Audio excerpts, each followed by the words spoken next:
Now, this astrologer, I was surprised with the things that was coming out of his mouth, and I was just fist pumping as he was saying it.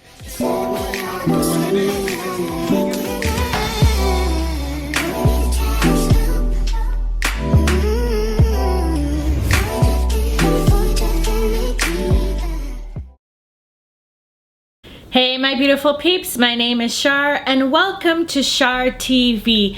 For my existing subscribers, I appreciate you coming on back, and if you're new and stumbling on my channel, well, welcome, and I hope that you enjoy your stay enough that you decide to subscribe. I have to say thank you so much guys for subscribing, because I'm at 102 subscribers right now. I know it doesn't sound like a lot, but this channel is pretty new, so my subscribers and my views, like, I'm really impressed with how much you guys are helping this channel to grow. Now, if you are new here, well, I'm just someone that loves 90 Day Fiance, and basically, I give you a recap on the current episode. If you feel that you can't make it through the entire video, no worries. I do have timestamps so you can hop on over to your favorite couple and find out the tea on that couple. Enough of that rambling, let's get started with episode 11, Written in the Stars. And I'll be starting with Corey and Evelin. It's been about 2 months now that Corey moved back home, and Evelin has given him the opportunity to prove himself to her, which he's actually been doing daily. He's been doing the necessary things that he has to do to prove to her how much she means to him. And then he mentions that he wants to surprise her. I wonder what that's all about. I definitely put in a lot of work to prove to her that she's everything to me. So that's why I've decided to formally re-propose to Evelin. Romantica, más o menos. Ya. Necesito tu bote, posiblemente. Ya, listo. Ajá. Yo tengo la cosa por Evelin. ¿Quieres vista eso? Sí, ya. Ya, un segundo. Ya. Corey is a little bit nervous though that Evelin will say no, but he figures if he makes it big and romantic, that she'll have no choice but to say yes. Over the past few months, Corey has actually done a lot to win Evelin back. Like, just being very romantic. These are very cute. He was making breakfast for me, There you go, beautiful. giving me massages every night. I still need to continue doing that. Yeah. I think helped a lot to get the romance back, for sure. Corey whispers sweet nothings into Evelin's ear, tells her that he just wants to spend the moment with her and that he's so happy to be there with her. And he keeps telling her to look into the ocean, and she's like, what is going on? It's funny because the expression on her face is like, dude, are you good? Is everything okay? And at that moment, he called his buddy and he's like, yeah, it's time. Because his friend's supposed to sail by with the sign saying, Evelin, will you marry me again? Oh, Corey! That is so sweet! Aww! You why you do these cute things? Is I'm essentially re-proposing to you again. So we can officially start again. And do I have a yes? That's a yes. Yeah. Yes. Okay. No doubt. That's a yes? Yes. Yeah. And of course, she said yes as well because he made her feel special and he listened and he did things to show that he was actually trying. It's almost like it's the Corey that she had met in the beginning. He's gone back to that person. And Corey promises to continue doing these things going forward because he wants to make her feel like she's the most important woman in the world. And he's actually surprised because he thought after what happened, there was no way things would be repaired. I don't think Evelin will ever fully forget the past, but I'm hoping that by her saying yes today means she's ready to move forward in the relationship. Did Eduardo understand what the sign says? Yeah, I told him. I said that the sign says, Evelin, casarte conmigo otra vez? Is that right or not? Yeah. See? That is. You understood. Aww. Yeah. That's pretty much all with Corey and Evelin. They didn't show them too much. I'm curious to see if Corey's gonna keep up with what he said and if things are gonna get even better. On to Ari and Binny. After talking to Binny, Ari feels lost and that the relationship is even worse. He has agreed to go to Kenya, but of course, she can't get a hold of him, so she's not even sure if he's going to show up. Her mom actually decides to go to Kenya with her and Avi because she wants to help with the baby, and she also wants to guide Ari and Binny and make sure that Ari is able to handle the potential stress in a way that's not going to be harmful to her health. So, do you have any idea what's going on? If he comes, great. If he doesn't want to come, then we'll have to, make a custody agreement. I don't know what. Well, you know what, Ari, you have a baby, so I think you have to think what's best for you and Avi. Right. It's So- best for Avi to have a family. It's best for Avi to have a responsible adult in his life who's not going to be out clubbing and with other women and stuff. Well, that's part of what we're going to go do when we get to Kenya. We're going to see if we can work on that. Ari says that she'll try to be civil and nice, but if he's not gonna pick up his phone to talk to her when she calls, then, what can she do? She chose Mombasa, Kenya because Binny doesn't need a visa to go there, and they both know the place, and not to mention Avi was conceived there, so they have good memories there. And quite frankly, it's the only way that she feels she can save their relationship. She's not sure where they're gonna live long term, but for now, she settled on Mombasa to save their relationship. I hate flying. But on the other side of flying is something good, we hope, right? Yeah, I hope so. Honestly, I feel so hopeless about the whole situation. But I promised him that I would not keep him from Avi, so I'm going to keep that promise. What he does now is up to him. They finally arrive in Mombasa, and Ari has rented an apartment for 3 months. That's the shortest lease that she could find. So they're gonna stay there for at least 3 months and then reassess where they wanna live long term. If Binny can't admit what he's done, then she's gonna have no choice but to go to the US, and then they're just gonna have to figure out custody rights. Ari is feeling hurt by what he has done, and it's been such a trying time in her life. She feels brokenhearted, and the Binny that she knows now is definitely not the Binny that she knew before she left Ethiopia. She's not even sure what to expect when she sees him. አሪ ምንም አይነት ከኬንያ ውጪ ምንም አይነት ምርጫ የሰጠችኝ የለም። ታንክ ዩ አሳንተሳና እንደሷ ቢሆን ኖሮ ግን ኢትዮጵያ ተመልሳ መጣ ነገሮችን ብትፈታ ችግሩን ብትፈታ ጥሩ ነው ብዬ ነበር ማስበው። ግን እንደዚህ አይነት ውሳኔ በመወሰኗ ግን በጣም ተናደቻለሁ። But of course, he feels like he has no choice but to move there, right? Because he wants to be with his family, and especially he hasn't seen his son in 2.5 months. Of course he's gonna go there, even though he doesn't really want to. Binny finally arrives at the apartment. Ari feels that it's really strange to see him, playing with his son, just like nothing even happened, like everything is normal. Oh, let me get up so you guys can sit together. Hey, Mom. How are you, Biniyam? Okay.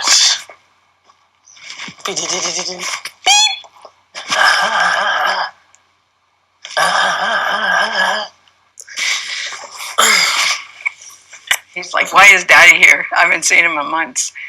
Oh, miss you. While he's playing with the son, she's just remembering what he put her through. Not answering the phone, taking pictures with random women at the house. It's just making her very upset thinking about all that. Binny is happy playing with his son and seeing him again. And even though he knows and sees that Ari is upset, he never thought that she would be that distant.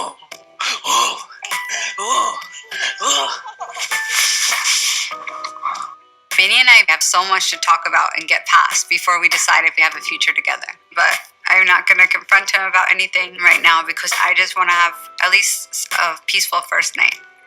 Anyways, I'm super tired, so I'm going to get ready for bed. Okay.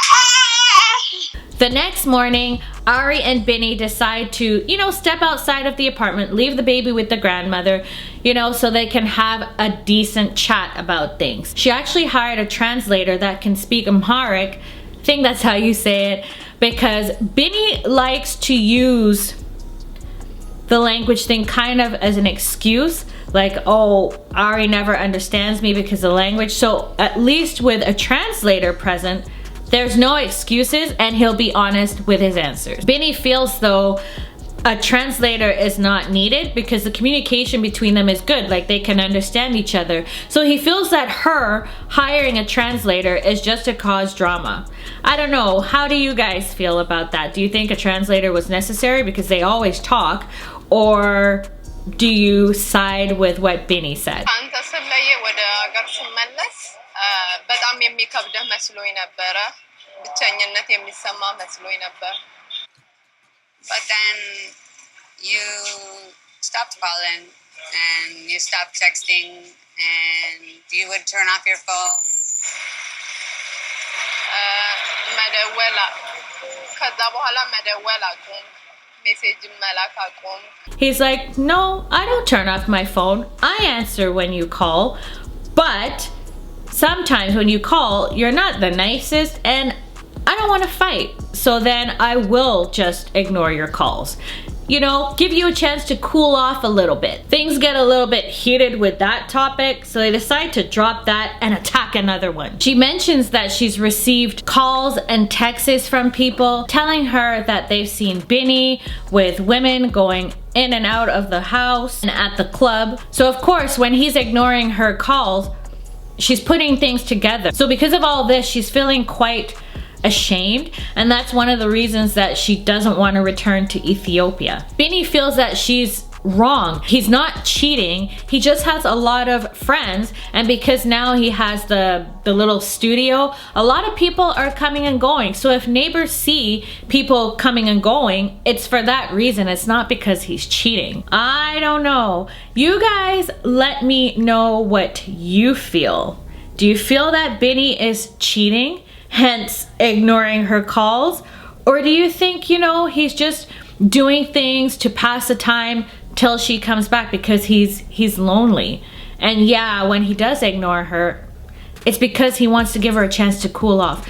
Drop your comments down below, because according to Binny, all this, it's all in her head. It's all something that she made up. It's definitely not the truth. Binny feels that he didn't do anything wrong and he doesn't want to fight. He decided to chat because he wants to fix the relationship. And Ari is feeling frustrated because he won't admit that what he was doing is wrong. Instead, he's just getting all defensive. She doesn't want to cause him any pain, but if he can't see what he did was wrong, then there's nothing else that she can do. Ari says until he can take responsibilities for his actions and his decisions, there's no way that there's gonna be a romantic relationship. I know where you're at, and I feel really sorry for you, baby. I know your story, and it's so sad. And I feel sorry for you, and I feel sorry for Abi, because I want Abi to grow up and have a man that's his father and he can respect. I'm very, very sorry for you and the life that you are gonna have. I feel sorry for your situation. So this should be interesting, my beautiful peeps. I'm curious to see where this relationship, or lack thereof, is going to go. Now the moment you've been waiting for. Jenny and Sumit, my favorite couple. I don't know why they're my favorite. They just are. You guys let me know which couple is your favorite. I'd love to hear. From what I see on social media, I don't think Corey and Evelin are quite popular. Let me know who your favorite couple is. An astrologer is actually coming to the house today. So Sumit has told Jenny, that she needs to serve him tea or water because it's gonna look good in front of him, but also in front of the parents, because these are things that, let's face it, Jenny doesn't normally do. And the family astrologer is just, it's just gonna be there to guide them in their future. Poor Jenny is a little bit nervous because the last time she met with the astrologer, it wasn't what she wanted to hear. The last time we went and saw the astrologer, he told us, you have to wait You can't get married right now, and don't try to convince your parents, so I'm a little worried. It's scary to put your fate in someone else's hands. I mean, I don't know what he's going to come here and say in front of Sumit'S parents, and they follow that astrologer to the T. Whatever he says, they follow it. Sumit explains to the astrologer that there's a gap in the family, and by them spending time with each other and living with each other, maybe that can fix things. Sumit's parents say that they're there to teach Jenny things like how to learn how to cook good food, because there's so much responsibility in being an Indian wife. Now, this astrologer,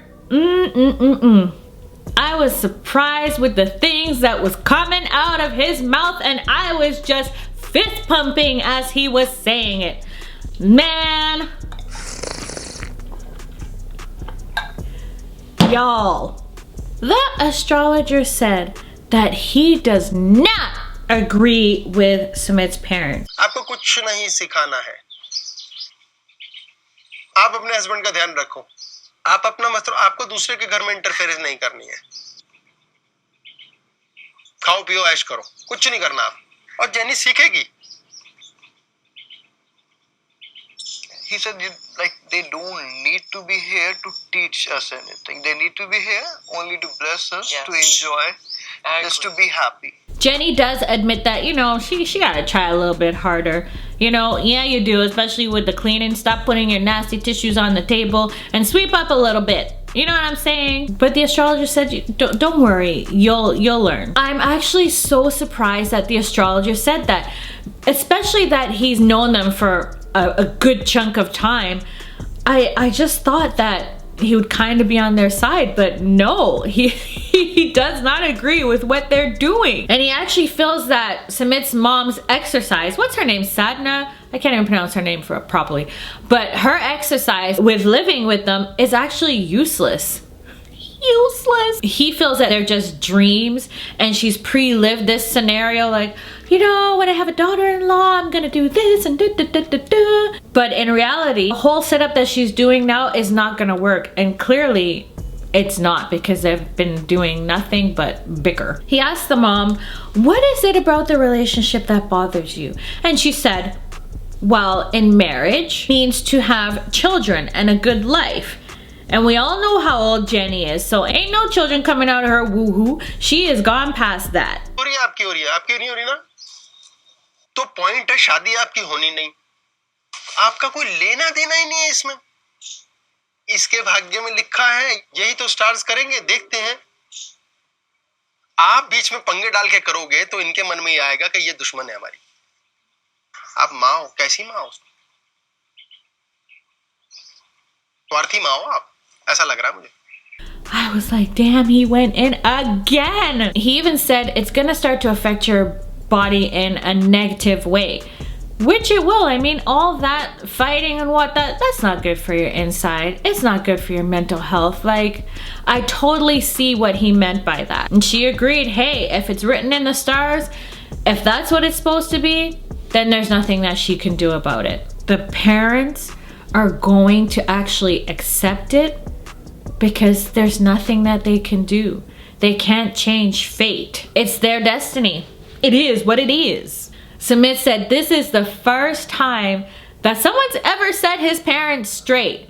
So this is a step in the right direction, at least. Next day, Sumit's mom apparently wants to speak to Jenny. Sumit is kind of nervous because he doesn't want it to turn into a screaming match. And poor Jenny's also nervous too because she hasn't had a one-on-one chat with them since 2014 when she was leaving for India the first time. Sumit's mom said that she's actually gonna go back home. And Jenny and her lying self said, well, it was a pleasure having you here. Jenny, you know it wasn't no damn pleasure having them there. You couldn't wait to see the back of them. Sumit's mom said the astrologer made her realize and understand a lot of things. And she actually admitted that Jenny is a good-natured person.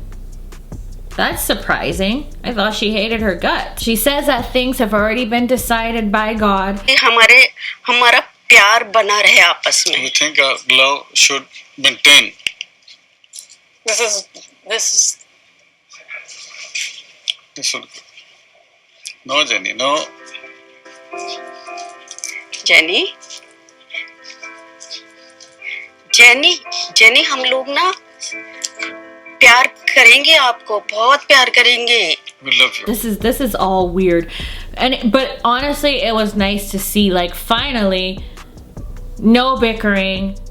The mom is actually smiling. You know, it was really nice to see. I can't lie, I almost teared up because this is like something I would never expect at all. Poor Jenny said all the negative things that she's been told throughout the years from the parents has really taken a toll on her self-esteem. And I can imagine that must be kind of hard to deal with. I mean, I guess she kind of brought it on herself because she should have gone home a long time ago. Jenny is just shocked that these words are coming out of the mom's mouth, and I am too. You guys probably are as well. Of course, Jenny had to go and spoil things. I'm like, too soon, Jenny, too soon. So, can Sumit and I marry? Do we have your blessings to marry? मेरा तुम्हारा आशीर्वाद है मेरे साथ कि हम सुमित से शादी कर लें.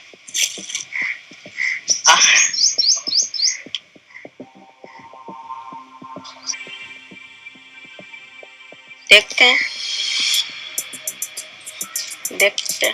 क्या होता है. They said that, you know, they can't give them their blessing for the wedding, but they won't stop or support them. So looks like they can go ahead with the wedding. After the chat, Jenny briefs Sumit on what happened. Bless Sumit's heart. He feels that he's a winner. He's never felt such happiness before. Now, I bet that they wish they had this chat with the astrologer many years ago because it might have saved a lot of heartache and pain. Jenny explains to him that they can get married now whenever they want, but the parents won't be giving their blessing. But at the same time, they won't be stopping them. Sumit is extremely happy because now he feels like he doesn't have to choose sides. He can have both. And that's what they've been fighting for so long. He's feeling very overwhelmed by all this and decides to have, you know, go have a chat with his parents. लेकिन फिर भी आपने इतना बड़ा step लिया. तेरे लिए माँ बदल सकती है हर तरह से. बदला मेरे को. कितना गुस्सा कर लेती थी, मार लेती थी, लेकिन मैं इतना पछताती भगवान जी का दिन होगा मेरे मुंह से निकल गया है. मैंने दिल से नहीं कहा. Sumit says that everything in the past has been forgotten. The best thing now is that there's love and happiness and some freaking peace, to be quite honest. No more bickering. She has left it all up to fate and has let her son loose. And maybe he'll back out on the marriage by himself and then she'll be truly happy. What the hell? You just said that, you know, you're a changed woman because of the astrologer and whatnot. You know, you're gonna accept their relationship. But now, on the flip side, you're saying you hope that he will back out the marriage on his own. This woman. But Sumit has a lot of love for his mother because she's ready to give up her fear of the backlash from the Indian society. But she loves him and she wants to see him happy, so she's gonna accept the changes. It's a new day and Jenny and Sumit are going to play Holi. Holi is one of the biggest festivals in India. Let's take out this color. Okay. Holi is like symbolize peace, acceptance, forgiveness, and starting of spring. Ooh, that's such a pretty pink color. What are these colors made from? Flowers, and then make it into a powder. Oh, this is like a golden color. They just play around with it, throw it at each other, and just have fun. Here we go. Jenny has a question for Sumit. She says, when are you gonna be ready to get married? I knew that was coming. Sumit said, well, you know what? Perhaps we should see the astrologer to see which day would be better suited for a wedding. Because Jenny is ready to go. She's been waiting long enough. And then she digs a little bit more. She said, well, what if the astrologer says we can get married tomorrow? Would you? Get married, but not like, okay, tomorrow, let's just get married tomorrow. How so? I don't know, like it's maybe, I don't know. Things are happening very fast. I never even thought about my parents will gonna agree on that, but it's happening, so or you can say that I didn't plan for the next step, but we love each other. So I think everything will go fine, but still a little nervousness is there. That's it. I feel like he's just chickening out. He's just finding some other excuse. I don't know, man. It always seems like there's some excuse. Do you feel that he's still gonna string her along, or are they finally going to get married? Especially now that the parents are not gonna stop them. Even though they don't really give their blessing, they're not gonna stop them. So do you feel that he's going to get married to her? Comment down below and let me know. That's everything to my recap. There was no Ellie and Victor. Hopefully we'll see them next time, because I'm curious to see if they're gonna start picking at each other. But overall, it was an alright episode. I'm curious to see how things are gonna progress with Ari and Bini, and as well with Jenny and Sumit. If the astrologer is gonna give them a good day on when they should get married, and if they're gonna proceed with wedding plans. Let me know your thoughts on the episode. Comment down below. I love seeing your comments, you guys. I really, really do. And let me know if you relied on me giving you the juice, or if you watched it on your own. If you like this recap, give me a thumbs up, and don't forget to hit the notification bell so that you don't miss any of my videos. And if you haven't subscribed, I don't know what you're waiting for. You better hit that red button now. Thanks for watching, my beautiful peeps, and I'll catch you in my next video. Bye.